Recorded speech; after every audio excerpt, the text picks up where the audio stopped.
এক অন্যরকম উদযাপন। মুশফিকুর রহিম সাথে মুমিনুল হক, উদযাপন পুরো দলের। পাকিস্তানের বিপক্ষে ঐতিহাসিক টেস্ট জয়। ঐতিহাসিক এই কারণে এর আগে এই দলটার বিপক্ষে কখনো দেশের মাটিতে টেস্ট জেতেনি বাংলাদেশ দল। সেই পাকিস্তানকে নাটকীয় এক টেস্টে হারানো, যে টেস্টের রং বদলেছে ক্ষণে ক্ষণে। মুমিনুল হক ম্যাচের মোস্ট ভ্যালুয়েবল প্লেয়ার, তিনিই পেলেন বাইকটা। সেই বাইকে মুমিনুলকে নিয়ে আবার মুশফিকের রাইড। মুমিনুল নিজেও চালালেন, তখন পেছনের সিটে মুশফিকুর রহিম। কি দারুণ একটা উপলক্ষ। অতীতে এমন ছবিগুলো চোখে পড়তো খুব, আবারও ফিরেছে বাংলাদেশ ক্রিকেটে।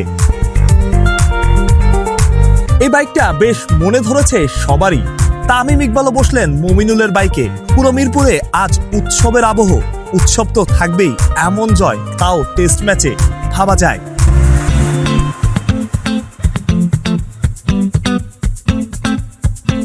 বাংলাদেশ পুরো দল হয়ে খেলেছে।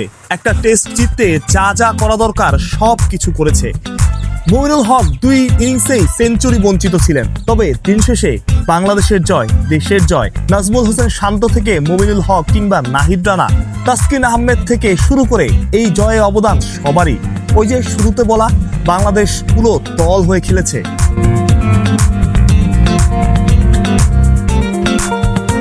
পুরো মিরপুরে আজ উৎসবের আবহ।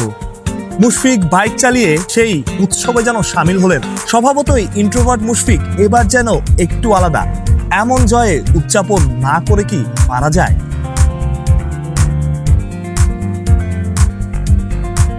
মানুষ প্রত্যয়, বিডি কুইক টাইম।